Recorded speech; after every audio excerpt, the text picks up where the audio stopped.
ଓଡ଼ିଆ ଭାଷାର ବିକାଶ। ଆମ ରାଜ୍ୟର କଥିତ ଓ ଲିଖିତ ଭାଷାର ନାମ ଓଡ଼ିଆ। ଏହି ଓଡ଼ିଆ ଶବ୍ଦଟି ଓଡ୍ରିଆ ଶବ୍ଦର ରୂପାନ୍ତର।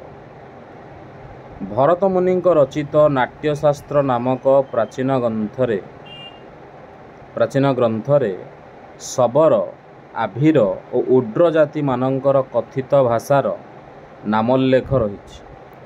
ସେହି ଦୃଷ୍ଟିରୁ ବିଚାର କଲେ ପ୍ରାୟ 2000 ବର୍ଷ ତଳେ ଏହି ଅଞ୍ଚଳରେ ଔଡ୍ରି ବା ଓଡ୍ରିଆ ନାମକ ଏକ କଥିତ ଭାଷା ଥିଲା, ଯାହା କାଳକ୍ରମେ ଓଡ଼ିଆ ଭାଷା ରୂପେ ବିବର୍ତ୍ତିତ ହୋଇଛି। ବେଦର ଭାଷା ହେଉଛି ପୃଥିବୀରେ ପ୍ରାଚୀନତମ କଥିତ ଓ ଲିଖିତ ଭାଷାର ନିଦର୍ଶନ। ସେହି ବେଦ ଭାଷାକୁ ଆଧାର କରି ସଂସ୍କୃତ ଭାଷାର ଉଦ୍ଭବ ଘଟିଛି।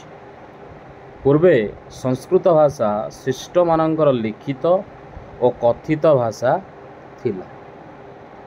ଜନସାଧାରଣ ଯେଉଁ ଭାଷାରେ କଥୋପକଥନ କରୁଥିଲେ ତାହାକୁ ପ୍ରାକୃତ ଭାଷା କୁହାଯାଉଥିଲା। ପ୍ରାଚୀନ ସଂସ୍କୃତ ନାଟକରେ ଆମେ ପ୍ରାକୃତ ଭାଷାର ଉଦାହରଣ ଦେଖିବାକୁ ପାଉ। ସେହି ପ୍ରାକୃତ ଭାଷା ଗୁଡ଼ିକର ନାମ ସୌରସେନୀ, ମହାରାଷ୍ଟ୍ରୀ, ପୈଶାଚୀ, ମାଗଧୀ, ପାଲି ପ୍ରଭୃତି। ବୌଦ୍ଧମାନଙ୍କ ଧର୍ମଗ୍ରନ୍ଥ ତ୍ରିପିଟକ ପାଲି ଭାଷାରେ ରଚିତ। ପାଲି ଏକ ପ୍ରାଚୀନ ପ୍ରାକୃତ। ଓଡ଼ିଆ ଭାଷାକୁ ମଧ୍ୟ ପୂର୍ବେ ପ୍ରାକୃତ କୁହାଯାଉଥିଲା।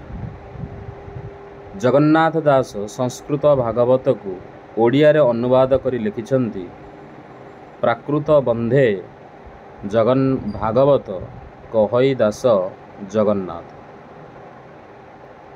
ପ୍ରକୃତି ଏହି ଶବ୍ଦର ଅର୍ଥ ହେଉଛି ଜନସାଧାରଣ ବା ପ୍ରଜାଗଣ।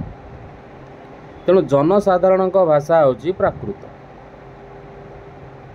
ଏହା ମୁଖ୍ୟତଃ ସଂସ୍କୃତ ଭାଷା ସହିତ ସମ୍ବନ୍ଧିତ। ପ୍ରାଚୀନ ବୈଦିକ କାଳରେ ଲିପିର ଆବିଷ୍କାର ହୋଇନଥିଲା।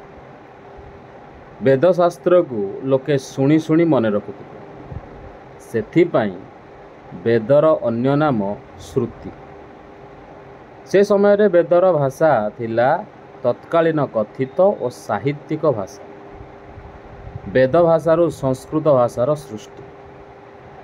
ପ୍ରତ୍ୟେକ ସମୟରେ ସାଧାରଣ ଲୋକଙ୍କ କଥିତ ଭାଷାକୁ ପ୍ରାକୃତ କୁହାଯାଇପାରେ। ପରବର୍ତ୍ତୀ ସମୟରେ ପ୍ରାଚୀନ ପ୍ରାକୃତ ଭାଷା ଯେଉଁ ପରିବର୍ତ୍ତିତ ରୂପ ନେଇଛି ତାହାକୁ ଭାଷାବିଦ୍ମାନେ ଅପଭ୍ରଂଶ ଭାଷା କହିଛନ୍ତି। ପ୍ରାୟ ଖ୍ରୀଷ୍ଟୀୟ 8ମ ଶତାବ୍ଦୀ ସମୟକୁ ଔଡ୍ରି ବିଭାଷା ବା ଔଡ୍ରି ଅପଭ୍ରଂଶ ହୋଇ ତାପରେ ପ୍ରାଚୀନ ଓଡ଼ିଆ ହୋଇଛି। ସଂସ୍କୃତ ଓ ପ୍ରାକୃତ ଭାଷା ଏବଂ ଶାବର ଆଭୀର ପ୍ରକୃତି ଉପଭାଷାରୁ ବହୁ ଶବ୍ଦ ଗ୍ରହଣ କରି ଓଡ଼ିଆ ଭାଷା ପରିପୁଷ୍ଟ ହୋଇଛି। ଆମ ଓଡ଼ିଆ ଭାଷା ଭାରତୀୟ ଆର୍ଯ୍ୟ ଭାଷା ପରିବାରର ଅନ୍ତର୍ଭୁକ୍ତ।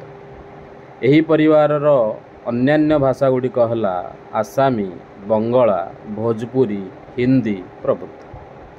ଏହି ଭାଷା ଗୁଡ଼ିକ 3ଟି ସ୍ତର ଦେଇ ଗତି କରି ଆସିଅଛି, ଯଥା ପ୍ରାଚୀନ ଭାରତୀୟ ଆର୍ଯ୍ୟ ଭାଷା ବା ବେଦ ଭାଷା, ମଧ୍ୟ ଭାରତୀୟ ଆର୍ଯ୍ୟ ଭାଷା ବା ପ୍ରାକୃତ, ଆଧୁନିକ ଭାରତୀୟ ଆର୍ଯ୍ୟ ଭାଷା। ପୂର୍ବରୁ କୁହାଯାଇଛି ଯେ ଜନସାଧାରଣଙ୍କ କଥିତ ଭାଷାକୁ ପ୍ରାକୃତ କହନ୍ତି। ତେଣୁ ମାଗଧୀ ପ୍ରାକୃତ ଭାଷାର ଗୋଟିଏ ଶାଖା ହେଉଛି ଅର୍ଦ୍ଧ ମାଗଧୀ।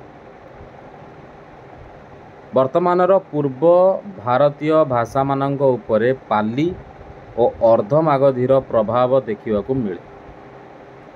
ବଙ୍ଗଳା, ଆସାମୀ ଓ ଓଡ଼ିଆ ପ୍ରଭୃତି ପୂର୍ବ ଭାରତୀୟ ଆର୍ଯ୍ୟ ଭାଷା। ଉଚ୍ଚାରଣ ଓ ବ୍ୟାକରଣ ଦୃଷ୍ଟିରୁ ବଙ୍ଗଳା ଓ ଆସାମୀ ଭାଷା ଠାରୁ ଓଡ଼ିଆ ଭାଷା ପ୍ରାଚୀନତର ମନେହୁଏ। ଭୁବନେଶ୍ୱର ନିକଟସ୍ଥ ହାତୀଗୁମ୍ଫାର ଶିଳାଲେଖରେ ଉଦୟଗିରି ଠାରେ ବ୍ୟବହୃତ ଭାଷା ହେଉଛି ପାଲି ପ୍ରକୃତର ଅନୁରୂପ। 2000 ବର୍ଷ ପୂର୍ବେ ଉତ୍କଳର ଜନସାଧାରଣଙ୍କର ଭାଷା ଏହି ପ୍ରାକୃତ ଭାଷା ଥିଲା। ଅଙ୍ଗ, ବଙ୍ଗ, କଳିଙ୍ଗ ରାଜ୍ୟଗୁଡ଼ିକରେ ମଧ୍ୟ ଅନୁରୂପ ଭାଷା ପ୍ରଚଳିତ ଥିଲା।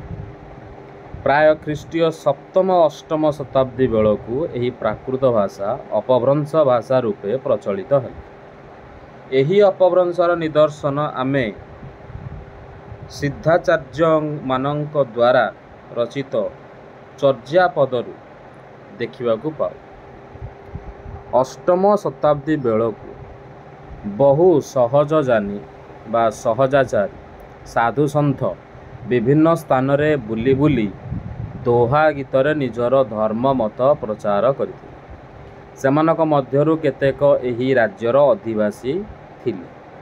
ଦୋହା ପଦାବଳୀରୁ ଆମେ ତତ୍କାଳୀନ ଓଡ଼ିଆ ଭାଷାର ସ୍ୱରୂପ ସମ୍ବନ୍ଧରେ ଧାରଣା ପାଇପାରିବା। ଉଦାହରଣ ସ୍ୱରୂପ, ନଅର ବାହିରିରେ ଡୋମ୍ବି ତୋହରି କୁଡ଼ିଆ, ଛୋଇ ଛୋଇ ଯାହି ସୋ ବ୍ରାହ୍ମଣ ନାଡ଼ିଆ। ଆଲୋ ଡୋମ୍ବି ତୋଏ ସମ କରିବୋ ମୋ ସାଙ୍ଗ, ନିଘନ କାହ୍ନୁ କାପାଳି ଜୋଇ ଲାଙ୍ଗ। ଏଇଟା ହେଉଛି କାହ୍ନୁପାଦ।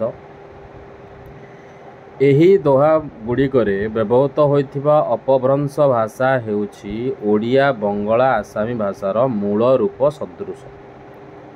ତେଣୁ ଏହି ତିନୋଟି ଭାଷା ମଧ୍ୟରେ ଅଧିକ ସାମଞ୍ଜସ୍ୟ ଦେଖାଯାଏ। ସାରଳା ଯୁଗ, ପଞ୍ଚଦଶ ଶତାବ୍ଦୀ।